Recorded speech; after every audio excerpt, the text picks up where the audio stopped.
Peace, which embodies the dreams of mankind, can be realized only through first securing our survival.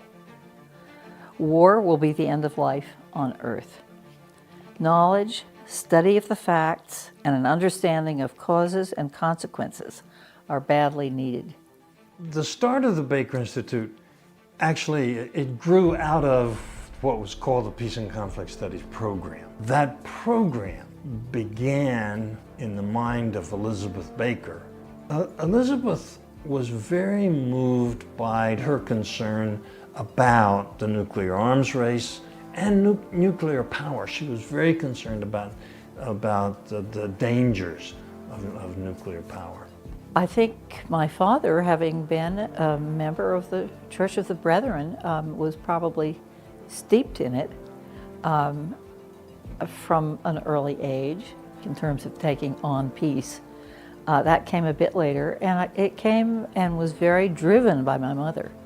At the time the original Peace Studies program was getting started at Juniata, that was the late 60s, early 70s, our entire country, including most colleges and universities, and that's including Juniata, they were in turmoil. Protests against the Vietnam War, the need for study and analysis, and far-reaching educational programs which foster communication and listening.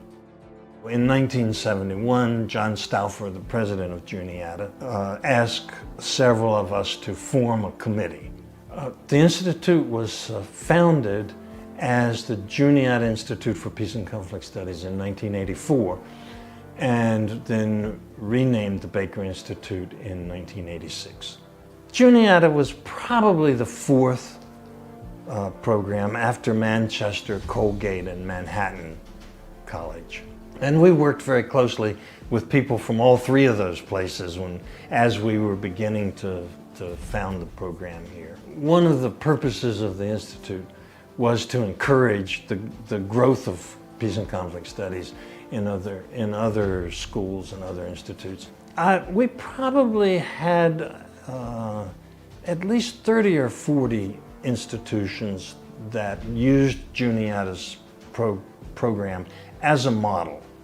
I think the goal is really to make the Institute campus-wide to the departments across the college, because the issues of peace and conflict exist everywhere. I firmly believe in Juniata and a liberal arts education. I think liberal arts are very endangered right now. I think the most important thing is the ideas that are being taught.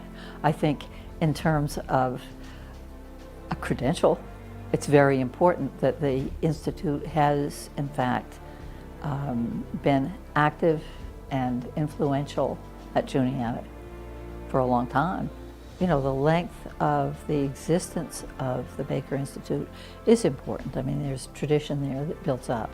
It's important that we work at ways of trying to untangle the cultural, the economic, the religious, the political tentacles that have woven us into a culture that cannot seem to get rid of the scourge of war. Peace studies should become a respected discipline. Knowledge is the best weapon against war.